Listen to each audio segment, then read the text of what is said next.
I felt paralyzed when my wealthy husband said, "Those twins aren't mine." But the DNA made him lose everything. It started 4 months ago with 5 words that changed everything. "Those twins aren't mine, Mila." I was standing in our kitchen, holding the ultrasound photos from my 19-week appointment. 2 perfect little profiles. 2 healthy heartbeats. I'd been so excited to show Tristan, to see his face light up when he saw how much our daughters had grown. Instead, I watched the man I'd loved for 3 years look at me like I was a stranger. "What did you just say?" The photos slipped from my fingers, floating to the floor. "I said those babies aren't mine." His voice was cold, clinical. "I know about Barcelona, Mila. I know about Ronan." My legs gave out. I actually crumpled to the floor, my hand instinctively moving to protect my belly where our daughters were growing, completely unaware that their father had just rejected them. "Tristan, what are you talking about? What about Barcelona?" He walked to the window overlooking San Francisco Bay, keeping his back to me. Like he couldn't even stand to look at me. "Don't lie to me anymore. I have the investigators' report. You were in your fertile window during that conference. You shared a suite with your ex-boyfriend for 3 days. The math doesn't lie." "What investigator?" My voice was barely a whisper. "Tristan, what investigator?" "Camden hired him. As a precaution. To protect the company's interests." He turned around then, and the look in his gray eyes broke something inside me. "Ronan Martinez. You remember him, don't you? The artist you lived with for 2 years before we met." The name hit me like a physical blow. Ronan. My ex-partner in every sense. Creative partner. Romantic partner. The man who'd chosen his career over our relationship and moved to Europe 3 years ago. The man I hadn't seen since Barcelona. Ronan is married. He has a son. Nothing happened between us. People lie, Mila. Especially when the stakes are this high. I'm not lying. The words came out as a sob. "Tristan, these babies are yours. They were conceived here, in our bed, the weekend before I left for Barcelona.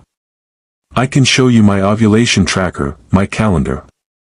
Apps can be altered. Calendars can be manipulated." He poured himself a scotch with steady hands while my world fell apart. "What I can't manipulate is genetics.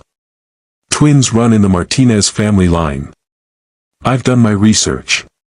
I pressed my palms against the cold floor, trying to anchor myself to something real while everything I thought I knew disintegrated. "That's not how genetics work," I managed.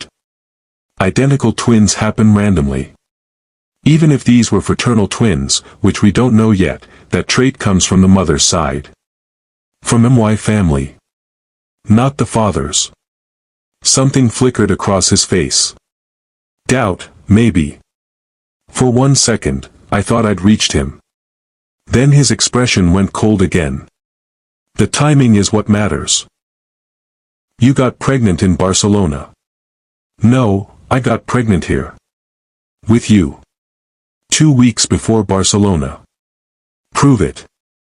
Those 2 words hung between us like a death sentence. How do you prove a negative? How do you prove something didn't happen when the person who should trust you most has already decided you're guilty? Let me take you back to how we got here. Because this story isn't just about betrayal and DNA tests. It's about how fear can destroy everything good in your life if you let it. And if you've ever had someone you love choose to believe the worst about you instead of fighting for your relationship, you need to hear this. My name is Mila Santiago. I'm 24 years old, and I'm an architectural photographer. I met Tristan Blackstone 3 years ago at a tech conference in downtown San Francisco.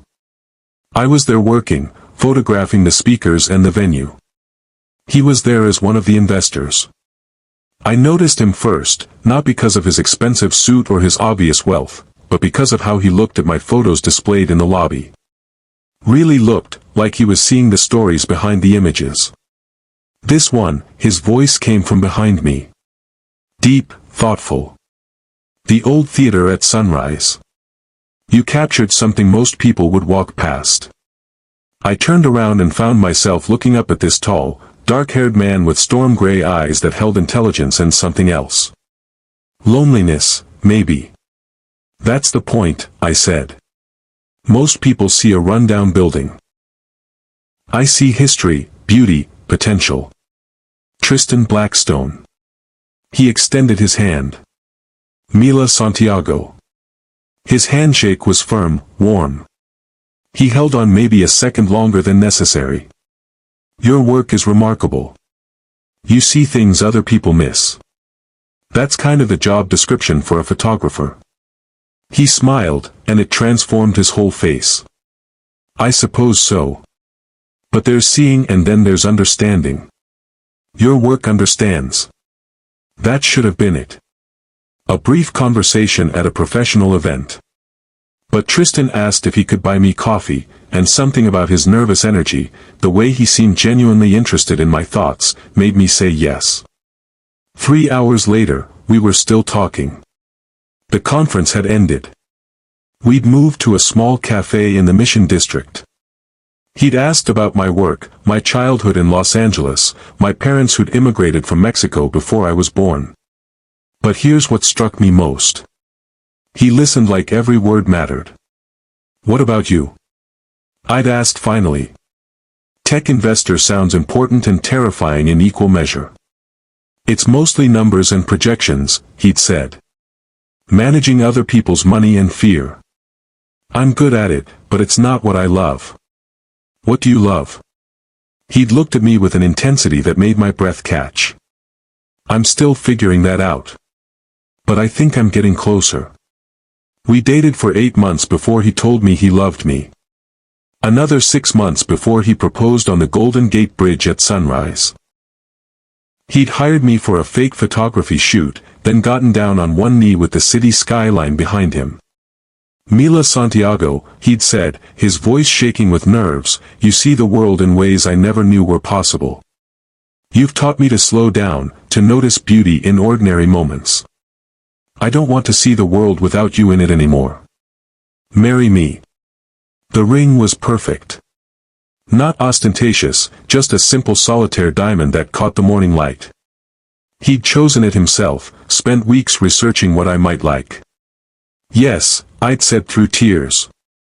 Absolutely yes. Our wedding was small. Intimate. Just 50 people at a vineyard in Napa Valley. His business partner Camden was his best man. My best friend Lucia was my maid of honor. It was everything I'd dreamed of. The first 2 years of marriage were happy. We built a life together. Tristan worked long hours building his investment firm. I grew my photography business. We bought a house in Pacific Heights, nothing too flashy, just a beautiful Victorian with good light for my home studio. We talked about children. Both wanted them. But the timing never felt right.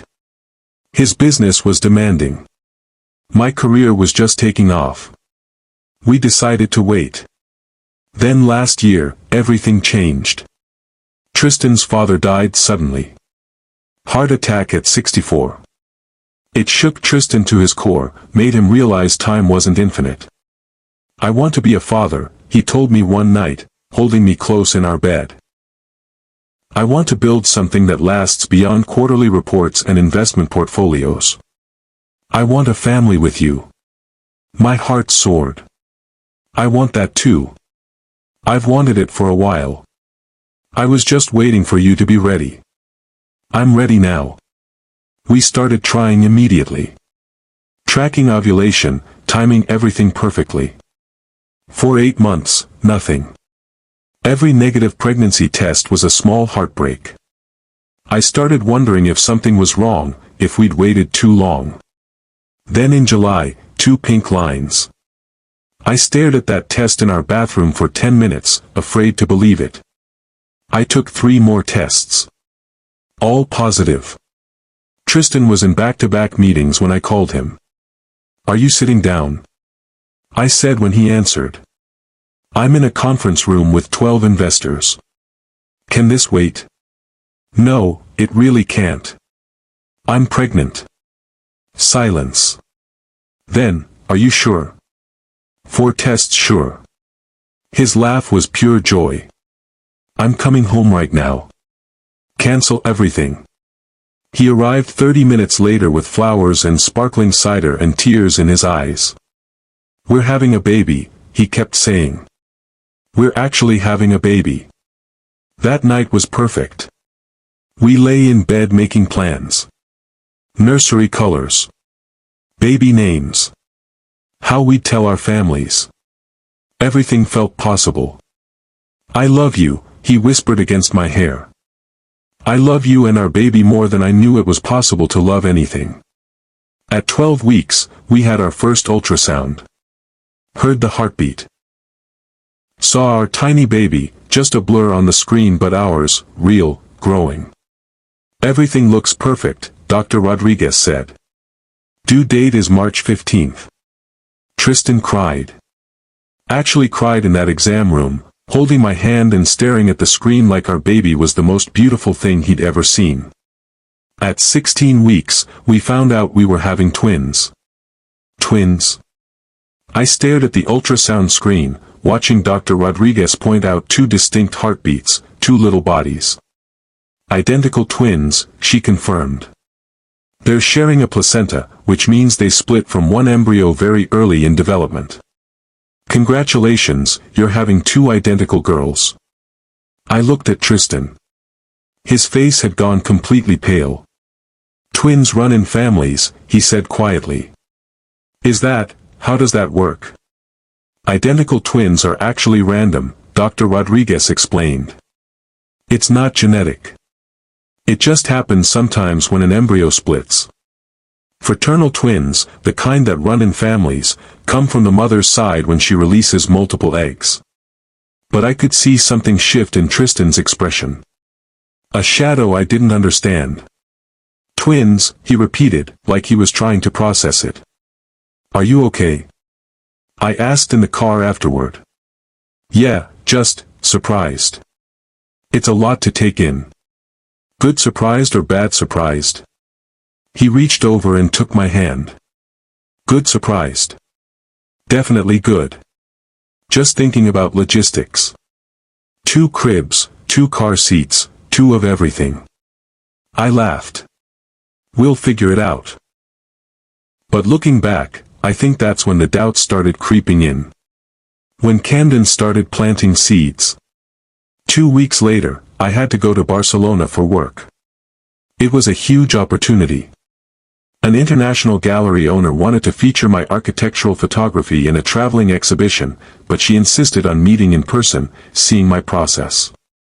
How long will you be gone? Tristan asked when I told him about the trip. For days, 5 at most. I hate leaving when I'm barely 18 weeks, but this could change everything for my career. Then you should go. This is important. The Barcelona trip was professional from start to finish. I met with Elena Varga, the gallery owner. We spent 2 days shooting locations around the city. The 3rd day, I was editing photos in my hotel when someone knocked on my door.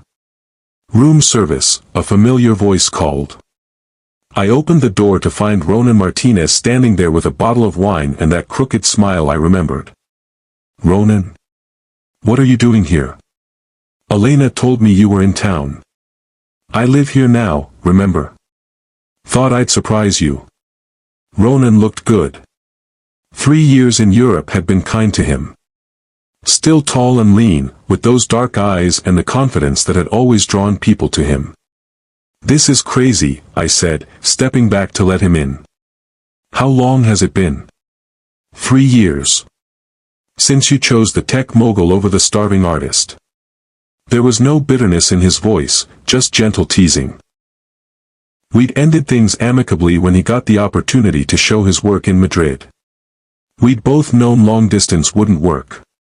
How's married life? He asked, settling into the chair by the window. Amazing.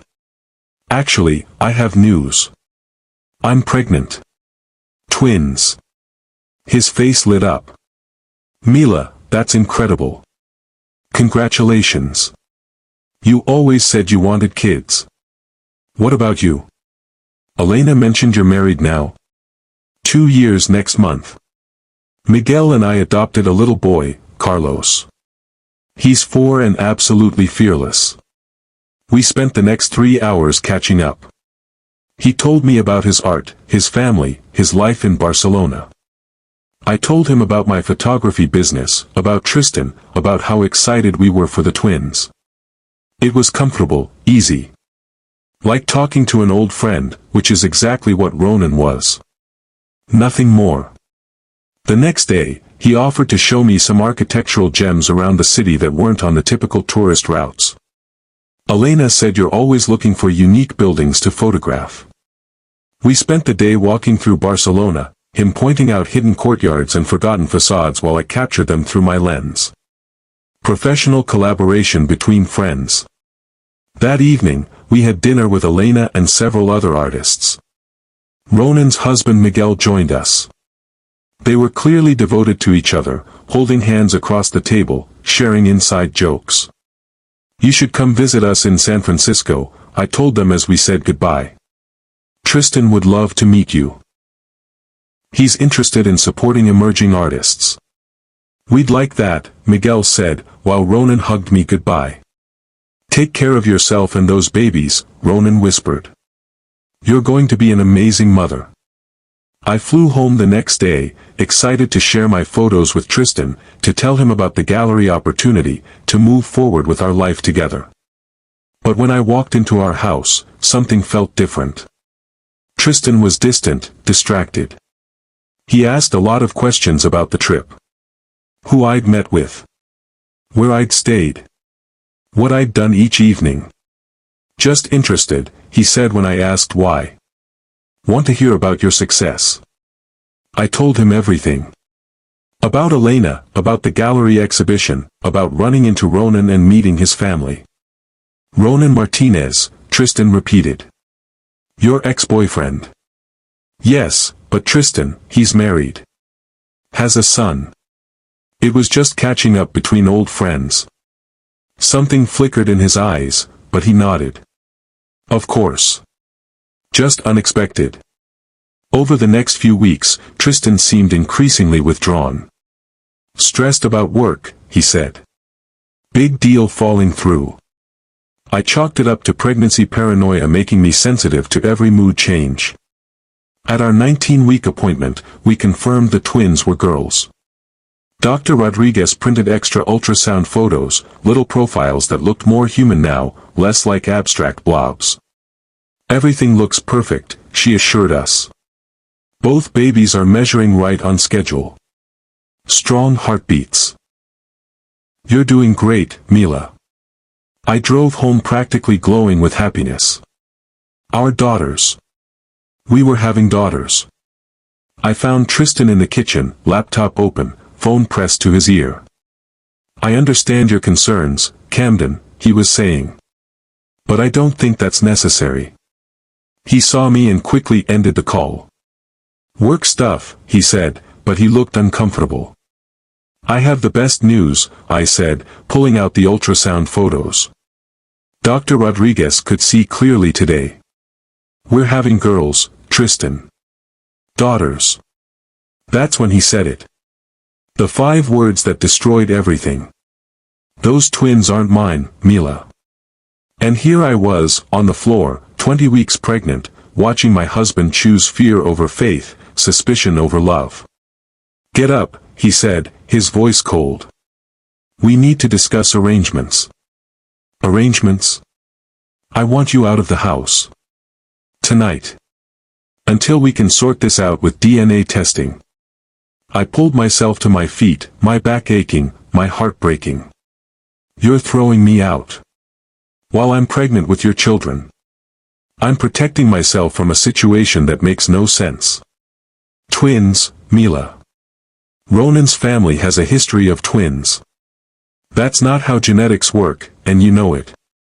I know what Camden's investigator found. I know the timeline. I know you're lying to me. The room spun around me. Camden. His business partner. The man who'd never quite seemed to like me, who'd always looked at me like I was an interloper in their professional world. Camden set this up, I said suddenly. Can't you see that? He wants you focused on this instead of the merger talks. He wants you distracted and emotional so he can push you out of the company. Don't. Tristan's voice went hard. Don't make this about him. This is about you and what you did in Barcelona. I didn't do anything in Barcelona except work and catch up with an old friend. Prove it. There it was again. That impossible demand. I walked to our bedroom, started throwing clothes into a suitcase. My hands were shaking so badly I could barely fold anything. Where will you go? Tristan asked from the doorway. Does it matter? You've already decided I'm guilty. The DNA test will prove those babies are yours. And then what, Tristan? You think we can just go back to normal? You think I'll ever be able to forget that when it mattered most, you chose to believe a lie over trusting your wife? He didn't answer. Just stood there watching me pack up pieces of our life. I stopped at the nursery on my way out. We'd started planning it after the 12-week appointment. Picked out paint colors. Bought a few tiny outfits. Now it felt like a mausoleum of dreams. I grabbed the small teddy bear we'd bought together, the first thing we'd purchased for our babies. Then I walked past my husband, the man who'd promised to love and protect me, and left our home. Lucia was waiting for me when I got to her apartment in the Mission District. I'd called her from the car, could barely get the words out between sobs. He what? She'd said when I managed to tell her what happened. He thinks I cheated. He thinks the babies aren't his. I'm going to kill him. Slowly. Can I stay with you? Just until I figure things out. You can stay as long as you need. I'm already making up the spare room. Lucia Hernandez had been my closest friend since art school. We'd met in a figure drawing class, bonded over terrible coffee and impossible dreams of making it as artists. She'd become a successful graphic novelist while I'd found my calling in architectural photography. She took one look at me stumbling through her door with a suitcase and red, swollen eyes, and wrapped me in the fiercest hug. That absolute bastard, she said, helping me to her couch. How dare he question your faithfulness? You're the most loyal person I know. But the timing does look bad, I admitted, hating myself for defending him even now. I did get pregnant right around the Barcelona trip. If you don't understand how conception dating works, it could seem suspicious. Stop. Lucia sat beside me, grabbed my hands. Mila Santiago, I have known you for 6 years. You have never, not once, even looked at another man since you've been with Tristan. You turned down that collaboration opportunity in Milan because you didn't want to be away from your husband for 3 weeks. The idea that you would cheat is insane. She was right. I'd been almost obsessively faithful to Tristan, partly because I loved him completely, but partly because of my own family history. My father had left my mother for his business partner when I was 12. I'd seen what infidelity could do to a family. I'd sworn I would never be the cause of that kind of pain. I need to prove it, I said. The DNA test. Show him he's wrong. You shouldn't have to prove anything. He should trust you. But he doesn't. The words came out broken. And I can't force someone to trust me. Either they do or they don't. That night, I called Dr. Rodriguez about prenatal paternity testing. It's a simple blood draw, she explained. Completely safe for you and the babies.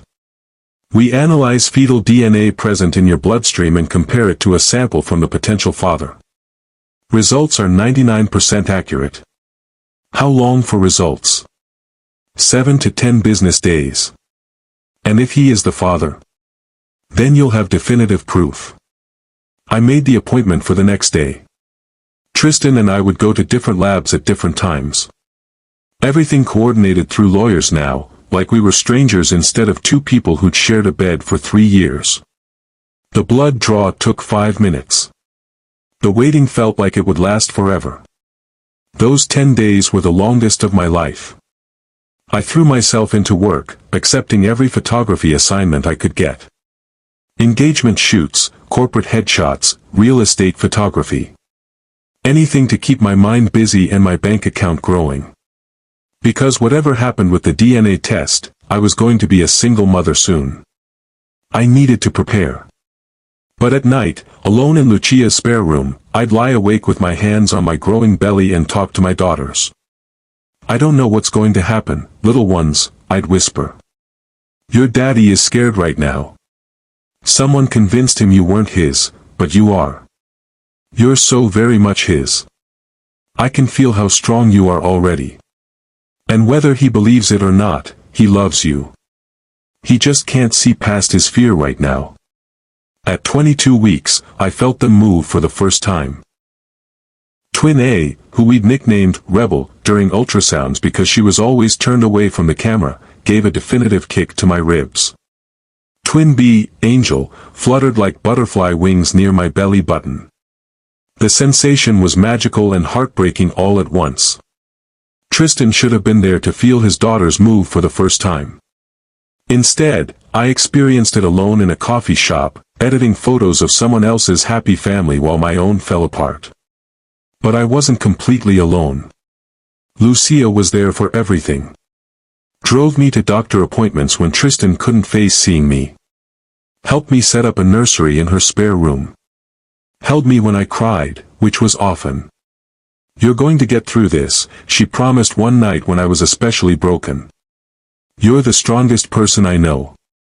I don't feel strong. I feel like I'm falling apart. Strength isn't the absence of falling apart. It's getting back up anyway. And you're still here, still taking care of those babies, still working, still fighting. That's strength. The call came on a Tuesday morning. I was uploading photos from a maternity shoot when my phone rang. Unknown number. "Ms. Santiago. This is Dr. Patricia Wong from Precision Genetics. I have your paternity test results." My heart stopped. "And?" "The alleged father, Tristan Blackstone, cannot be excluded as the biological father of the twins you're carrying. Probability of paternity is 99.97% for both babies."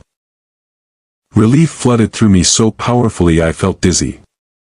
99.97%. That's essentially 100% certainty. Mr. Blackstone is definitely the father of your twins. I hung up and immediately called Lucia. "The results came in," I said when she answered. "And?" 99.97%. "He's their father." "Of course he is." But I could hear the relief in her voice too. "Have you heard from him?" "Not yet. He should get the same call." My phone buzzed with a text before I could finish the sentence. Unknown number, but I knew it was him. "I got the results. We need to talk. Please." I stared at the message for a long time. Part of me wanted to ignore it, let him suffer the way he'd made me suffer. But my daughters kicked, reminding me they deserved better than parents who played petty games with each other. Coffee shop where we had our first date. 1 hour. That's where this story takes a turn. Because what Tristan didn't know was that proving paternity was just the beginning. The real truth about Camden's manipulation, about why he'd needed Tristan distracted and broken, was about to come to light. And when it did, my husband wouldn't just lose his certainty about our marriage. He was going to lose everything he'd spent his adult life building. If you're still with me, I need to know something. Have you ever been falsely accused of something that could destroy your life? Drop a comment and let me know, because what happens next is going to show you exactly what I learned about fighting for the truth when everyone around you chooses to believe a lie.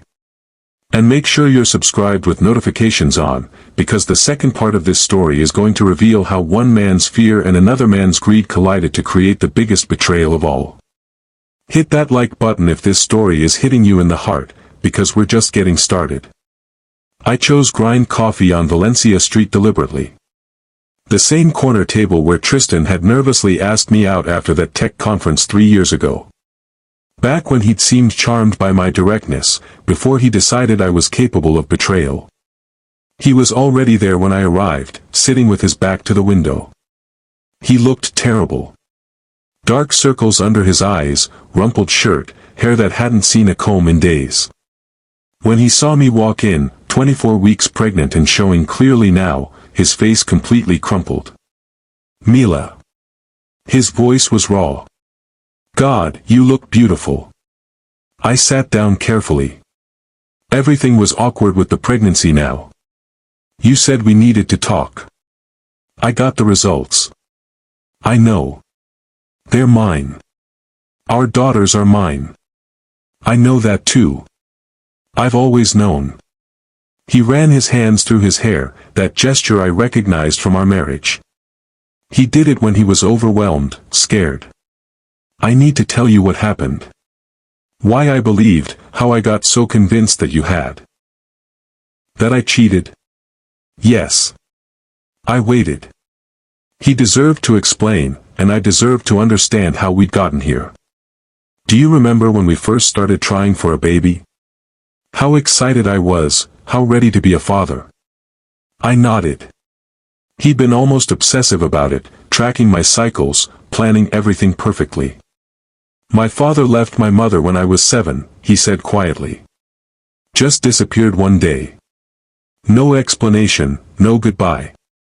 I found out years later he'd been having an affair with his business partner's wife. Got her pregnant. Chose her and that baby over his family. I knew this story, but I'd never understood how deeply it had scarred him. When you got pregnant with twins, when you came back from Barcelona seeming different." "I wasn't different," I interrupted. "I was tired from travel and excited about the gallery opportunity." "How was that different? You seemed secretive. Like you were keeping something from me. And then when you told me it was twins, all I could think about was genetics, about how my father's other child, my half-sister I never met, was also a twin. It felt like history repeating itself." "So you hired an investigator?" "No." His voice went bitter. "Camden suggested it. Said it was just due diligence, that successful men had to protect themselves. He knew about my father, about my fears around abandonment. He said the investigator would confirm what we already knew, that you were faithful and the babies were mine." "But that's not what he confirmed." "No. He told me you and Ronan had shared a hotel suite in Barcelona. That you'd been seen together multiple times. That Ronan's family had a history of twins.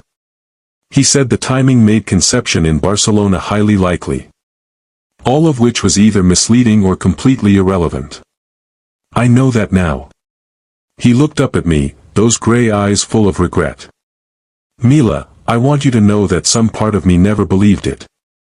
Some part of me knew you'd never cheat.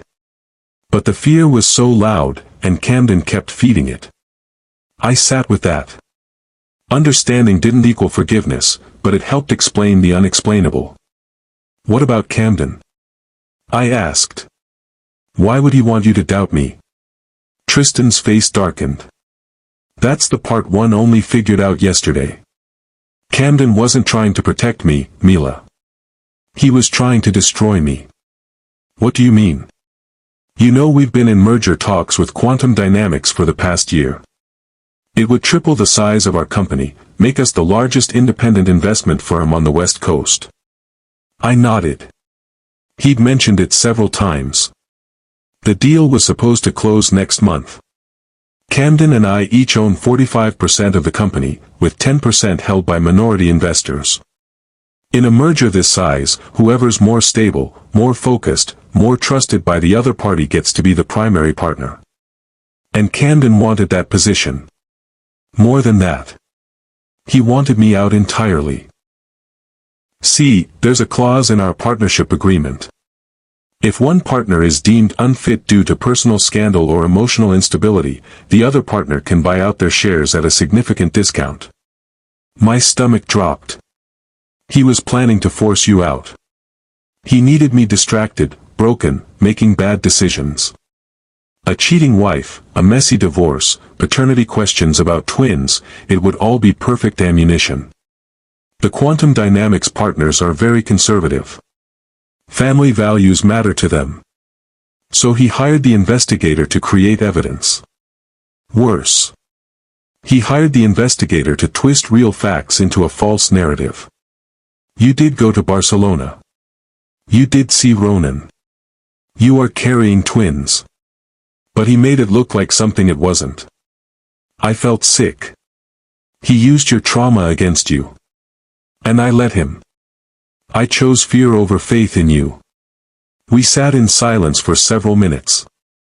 The coffee shop buzzed with normal life around us, students studying, couples talking, people living their ordinary Tuesday afternoons while we tried to figure out if our marriage could be salvaged. There's more, Tristan said finally. Yesterday, when I got the DNA results, I went straight to Camden's office. Confronted him about the investigator's report. What did he say? He denied everything at first. Said the investigator was legitimate, the findings were accurate. But when I showed him the DNA results, when I told him I knew the babies were mine, he got defensive. Defensive how? He said I was being emotional, that I was letting a woman manipulate me again. That I should stick with the divorce, that it would be better for the company anyway. My hands clenched into fists. He said that. That's when I knew for certain he'd orchestrated the whole thing. So I did some digging. Called the investigator directly. And turns out Camden paid him double his normal fee to ensure the report supported a specific conclusion. The investigator assumed I was an abusive husband looking to discredit my wife in a custody battle. He was reluctant to cooperate until Camden convinced him it was legitimate due diligence. What about the hotel suite information? True, but incomplete. You did share a suite with Ronan, but it had 2 separate bedrooms and you were never alone together. Elena was with you most of the time. The investigator's photos showed you and Ronan walking around the city, but he failed to mention Miguel was there too, or that you were clearly just friends. And the genetics claim? Complete fabrication. Camden told the investigator to research Ronan's family history and found one great-aunt who had twins. Hardly a genetic pattern, and irrelevant anyway since you're having identical twins. I felt vindicated and furious all at once. So what happens now? Camden's finished. I confronted him this morning with everything I'd learned. He actually admitted it, said he was just looking out for the company's best interests. Said you were a distraction I couldn't afford. What did you do? I fired him. Immediately. Had security escort him out of the building. Can you do that legally? Creating false evidence to damage a partner's marriage definitely violates our partnership agreement. My lawyers are handling the details, but he's out. Permanently. I should have felt satisfaction, but all I felt was exhaustion. So you get your company back. I don't want the company if I don't have you and our daughters. I looked at him across the table. This man who destroyed everything good between us because he'd chosen fear over trust. Tristan, I need you to understand something. You didn't just doubt me. You threw me away. When I needed you most, when I was carrying your children and scared and vulnerable, you chose to believe the worst about me. I know. Do you? Do you really understand what these past 2 weeks have been like? Going to doctor appointments alone. Feeling our daughters move for the first time with no one there to share it. Setting up a nursery in someone else's spare room because my own husband kicked me out. Tears started rolling down his face. Mila, I'm so sorry. Sorry doesn't give me back those moments, Tristan. Sorry doesn't undo the damage. I know. I know it doesn't. But what can I do? Tell me what I can do to fix this. I thought about it. Really thought. I don't know if you can fix it. Trust, once broken, might never fully heal. But will you let me try? Will you give me a chance to prove I'm not that man anymore? What does that look like? Proving you've changed. Therapy. Individual therapy to deal with my abandonment issues. Couples therapy if you'll agree to it. Complete transparency about everything, business, personal, all of it. Whatever you need to feel safe. It's not about what I need, Tristan. It's about who you choose to be. Every day for the rest of your life, you're going to have to choose faith over fear. Trust over suspicion. Love over control. Can you do that? I want to learn how. I stood to leave, my back aching from sitting too long. Then learn. Show me through actions, not words. And maybe someday we'll have something worth rebuilding. Can I ask you something? He said as I gathered my purse. What? Do you hate me? I thought about it. Really considered the question. No, I don't hate you. Hate requires energy I don't have. But I don't trust you either. And Tristan, trust is earned. You taught me that. Over the next few weeks, Tristan began proving he was serious. He started individual therapy twice a week with Dr. James Morrison, who specialized in attachment trauma. He sent me weekly updates, not because I asked for them, but because he wanted me to know he was doing the work. He also dealt with the Camden situation completely. Bought out Camden's shares at the discounted rate their partnership agreement specified for misconduct. Camden tried to fight it, but the evidence was overwhelming. Within a month, he was completely out of the company and facing potential criminal charges for fraud. The Quantum Dynamics merger is back on track, Tristan told me when he called to give me updates. But honestly, Mila, I don't care about any of it if I can't share it with you and our girls. How do you know they're girls? I asked. Because you told me at the coffee shop. I remember every word you've ever said to me. At 28 weeks, I had a routine appointment that turned scary. My blood pressure was elevated, protein in my urine. Dr. Rodriguez was concerned about preeclampsia. We need to monitor you closely, she said. This can be dangerous for both you and the babies if it gets worse. I called Tristan from the parking lot, crying. I'm scared, I admitted. What if something happens to them? I'm coming to get you, he said immediately. Where are you? At Dr. Rodriguez's office. Stay there. I'll be there in 10 minutes. He made it in 8. Found me sitting in my car, sobbing with fear and hormones and exhaustion. Hey, he said, sliding into the passenger seat. Talk to me. What did she say exactly?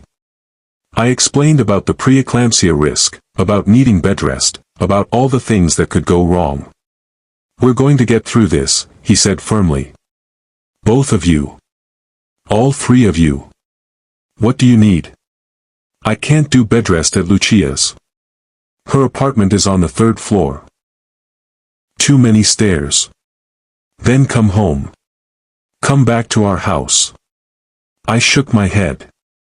We're not there yet, Tristan. Then I'll find you a place. Ground floor, close to the hospital.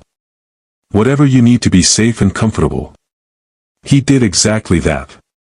Found me a beautiful apartment in Pacific Heights, fully furnished, with a view of the bay. Paid for 3 months up front. I'm not trying to buy your forgiveness, he said when I protested the expense. I'm trying to keep my family safe. The bedrest weeks were long and scary. Tristan came by every day, brought groceries, cooked meals, helped me stay sane while lying flat for most of each day. He never pushed for more than I was ready to give, never assumed his presence meant we were back together. How's therapy going? I asked him one afternoon as he helped me organize baby clothes. Hard. Dr. Morrison is making me face things I've buried for years. The abandonment stuff runs deeper than I realized. Like what? Like how I've spent my whole adult life looking for evidence that people will leave me, so I can leave them first. It's a protection mechanism, but it's destructive. Is that what you did with me? Yeah. When Camden gave me an excuse to believe you'd betrayed me, part of me was almost relieved. It confirmed what I've always been afraid of, that I'm not worth staying for. That's not true. I know that now. Or I'm learning it. But Mila, I need you to know that my doubting you was never about you. It was about my own damage, my own fear. Understanding doesn't mean excusing. I know. I'm not asking for excuses. I'm asking for a chance to prove I'm doing the work to be different. At 36 weeks, my blood pressure spiked dangerously. Dr. Rodriguez decided we couldn't wait any longer. We need to deliver these babies today, she said. Their lungs should be mature enough at 36 weeks, and waiting any longer puts all of you at risk. I was terrified. 4 weeks early felt so soon. Can you call Tristan? I asked Lucia, who'd driven me to the hospital when I started having symptoms. Of course. He arrived 20 minutes later, still in his business suit from whatever meeting he'd left. How are you feeling? He asked, taking my hand. Scared. What if they're not ready? What if something goes wrong? Then we'll handle it together. Together? If you'll let me be here. I know I don't deserve to be part of this, but Mila, I don't want to miss our daughters being born. I squeezed his hand. Stay. The delivery was long and complicated. Twin A, our little rebel, came first after 3 hours of pushing. She was tiny but fierce, crying immediately, pink and perfect. She's beautiful, Tristan whispered, tears streaming down his face as the nurse placed her on my chest. Twin B, our angel, was breech and required an emergency C-section. For 20 terrifying minutes, we didn't know if she was okay. Is she breathing? I kept asking as the medical team worked. She's fine, Dr. Rodriguez finally announced. Just took her a minute to figure things out. When they placed both girls on my chest, skin to skin, the whole world narrowed to just us. These two tiny humans we'd created, perfect despite being early, despite all the chaos and pain that had brought us to this moment. What are their names? The nurse asked. I looked at Tristan. We'd talked about names early in the pregnancy, but everything had been so broken between us that we'd never finalized anything. Sophia Rose, I said, touching Twin A's tiny hand. And Isabella Grace, Tristan added, stroking Twin B's dark hair. Sophia and Isabella, the nurse repeated, writing on their charts. Beautiful names for beautiful girls. The next few days in the hospital were surreal. Tristan stayed the whole time, sleeping in the uncomfortable chair beside my bed, learning to change diapers and swaddle and do all the things new fathers do. You don't have to stay, I told him. You have work, responsibilities. This is my responsibility. They are. You are. We're not back together, Tristan. I know. But I'm their father, and I want to be here for their first days of life. When we brought the girls home, to the apartment he'd found for me, we had to figure out a new normal. Tristan came by every morning before work, every evening after. He took the night shift on weekends so I could sleep. You're good at this, I told him one night, watching him rock Isabella back to sleep after a feeding. I'm learning. Everything feels instinctive when it's your own children. How do you know she's yours? I asked, testing him. He looked at me seriously. Because you told me she was. And I should have believed you from the beginning. At 3 months old, the girls were thriving.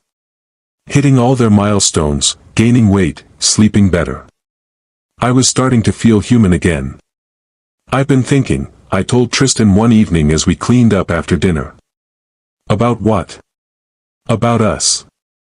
About whether we could try therapy together. Hope flickered in his eyes. You'd be willing to do that? I want to try. Not because I'm ready to trust you completely, but because our daughters deserve parents who can communicate, who can work together. Whatever you're comfortable with. Dr. Sarah Chen specialized in rebuilding trust after betrayal. Her office felt safe, neutral, with soft lighting and comfortable chairs. What brings you both here? She asked during our first session. I falsely accused my wife of infidelity, Tristan said without hesitation. I believed lies about her instead of trusting what I knew to be true. I destroyed our marriage through my own fear and insecurity. And how do you feel about that, Mila? Betrayed. Not just by the accusation, but by how quickly he threw away everything we'd built together. When I needed him most, he chose suspicion over support. What would it take for you to feel safe trusting him again? I thought about it. Time. Consistency. Him proving that his default reaction isn't suspicion anymore. And honestly, him dealing with whatever made him capable of believing I would cheat in the first place. I'm already working on that, Tristan said. Individual therapy twice a week. That's good. But Mila, what about you? How has this affected your ability to trust? I don't know if I'll ever feel safe being vulnerable with him again. He showed me that when things get difficult, his first instinct is to believe the worst about me. We went to therapy every week for 6 months. Slowly, painfully, we started to rebuild something. Not the marriage we'd had before, but something different. More honest. Built on a foundation of work rather than just feelings. I want to ask you something, Tristan said one evening when the girls were 8 months old. We were cleaning up from dinner, a routine we developed that felt almost like being a family again. What? Would you consider moving back home? To our house, I mean. Not as my wife, necessarily, but as a family. The girls should be in their own nursery, with their own things.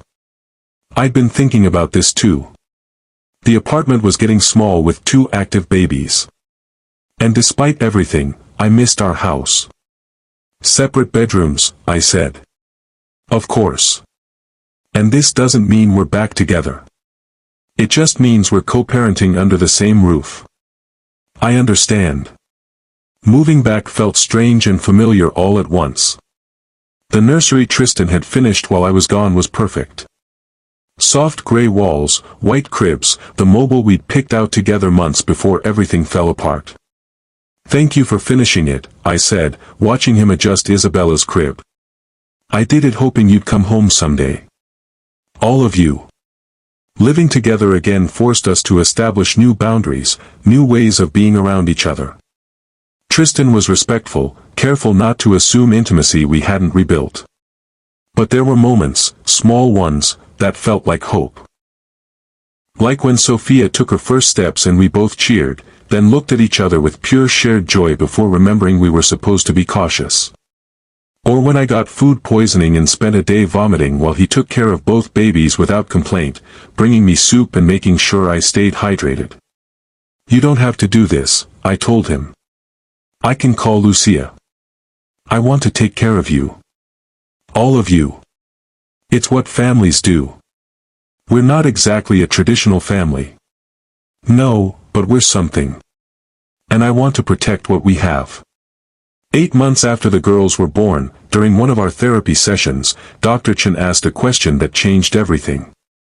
Mila, what would Tristan need to do for you to consider giving your marriage another chance?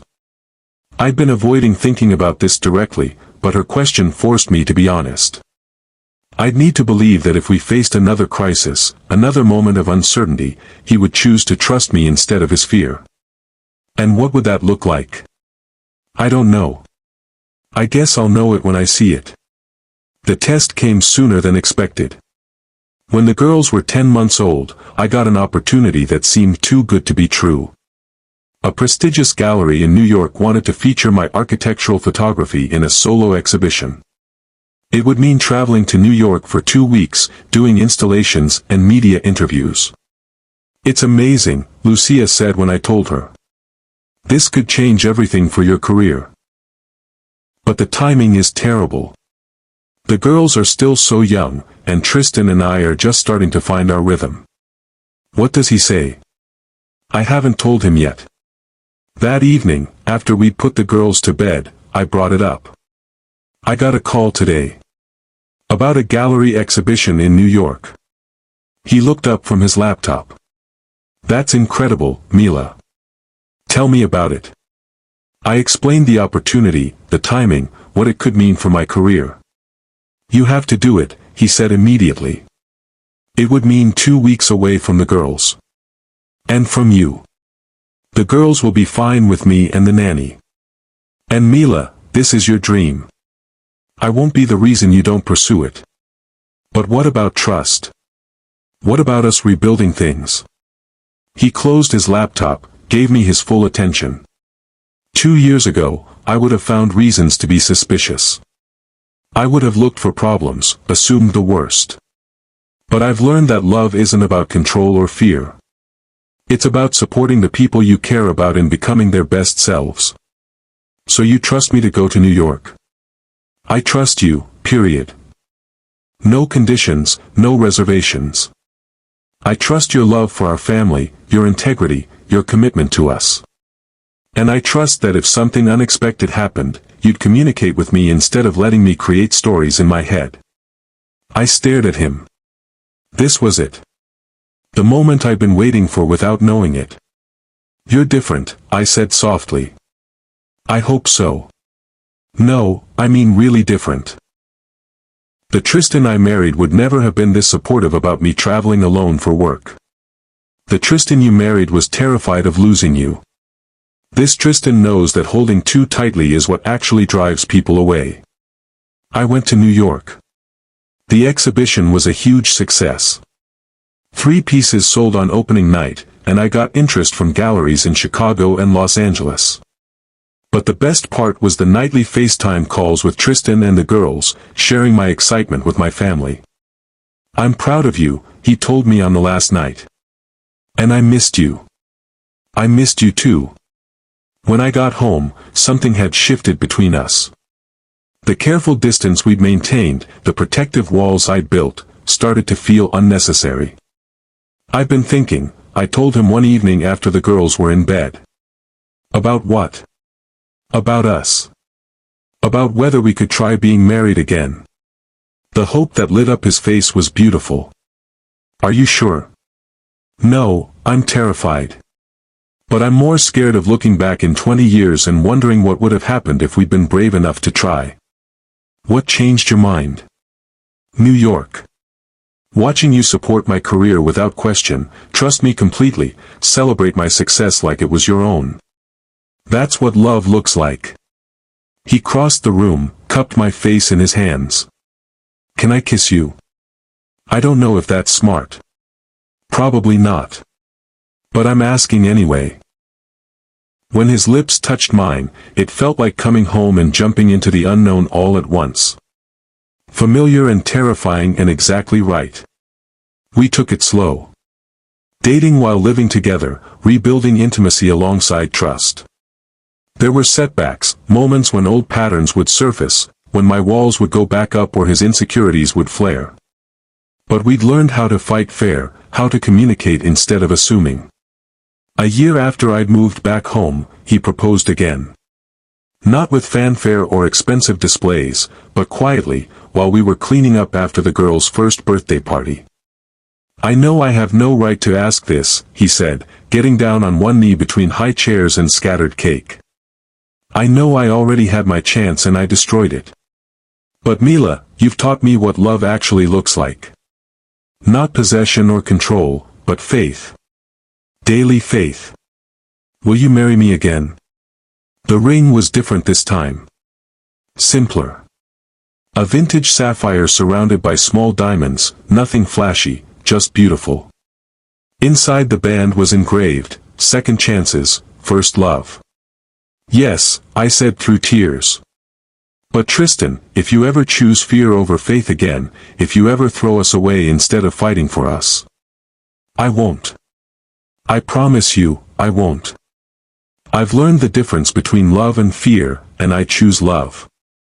Every day, I choose love. We got married in our backyard on a perfect spring morning. The girls, 18 months old and toddling everywhere, served as our flower girls, scattering petals and giggles with equal enthusiasm. Lucia was my matron of honor. Dr. Chen, our therapist, officiated the ceremony. Marriage isn't a destination, she said in her opening remarks. It's a daily choice to see the best in each other, to believe the best about each other, to choose love even when it's hard. In my vows, I said, I choose you not because our love is perfect, but because it's real. Because you've proven that people can change, can grow, can become worthy of the trust they broke.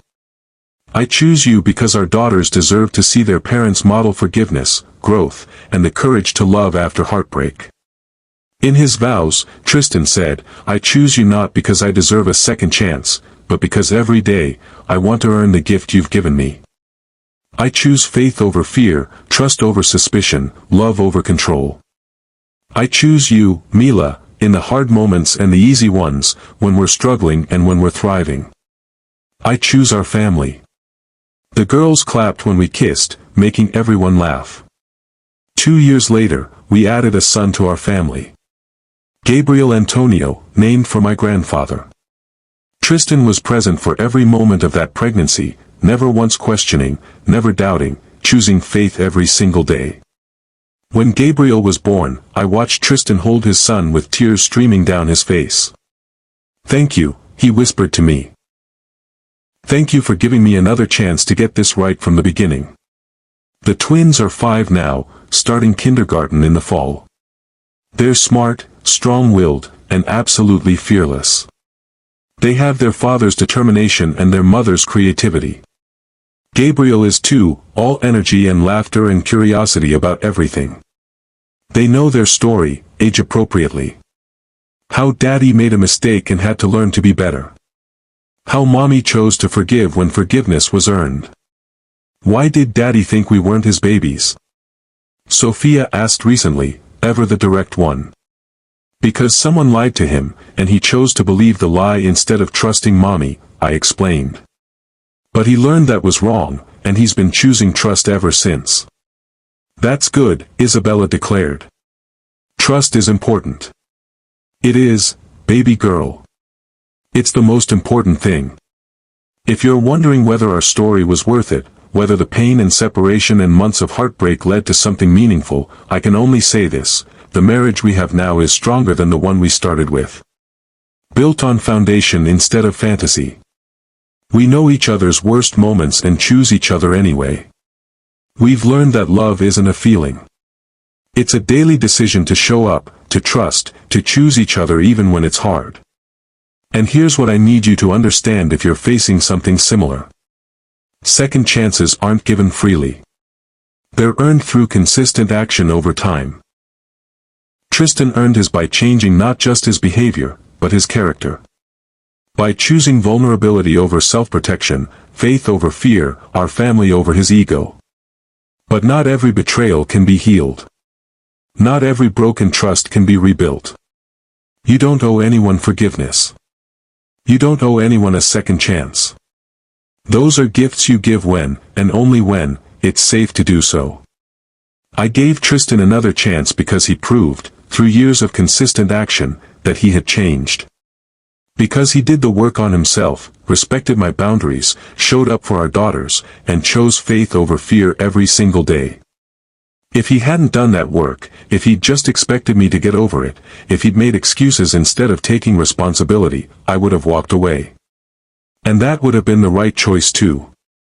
So if you're facing a similar situation, here's my advice, don't decide based on words. Watch actions. Look for real change over time. And remember, you deserve someone who chooses faith in you, not fear. Someone who fights for your family instead of throwing it away at the first sign of doubt. But also remember this, you are not defined by someone else's faith or doubt in you. Your worth is not determined by whether another person can see it. You are enough, exactly as you are, worthy of love that chooses trust over suspicion, faith over fear. That's what Tristan learned. That's what I learned. And that's what our children will learn as they watch us choose each other, every single day, with intention and gratitude and the hard-won wisdom that comes from almost losing everything and fighting to build something better. Love is a choice. Trust is a choice. Faith is a choice. We choose them daily, not because it's easy, but because that's what real love looks like. Before I go, I need to hear from you one last time. Was this journey worth it? Would you have given someone a second chance after they doubted you so completely? Or would you have walked away and never looked back? Drop your answer in the comments below. And if this story moved you, if it taught you something about love, trust, or the power of second chances, do me a favor. Hit that like button right now. Subscribe to this channel and hit the notification bell because I have more stories that will challenge everything you think you know about relationships, forgiveness, and the courage it takes to love someone completely. Share this video with someone who needs to hear about second chances, about the difference between love and fear, about what it really means to choose each other every single day. Thank you for going on this journey with me. Thank you for witnessing our story. And remember, second chances are possible, but only when they're earned, not given. Only when change is proven, not just promised. Only when both people choose love over fear, faith over suspicion, the vulnerable courage of trust over the false safety of walls. We chose vulnerability. We chose each other. We chose to believe that people can change, that love can heal, that families are worth fighting for. And every day, we choose again.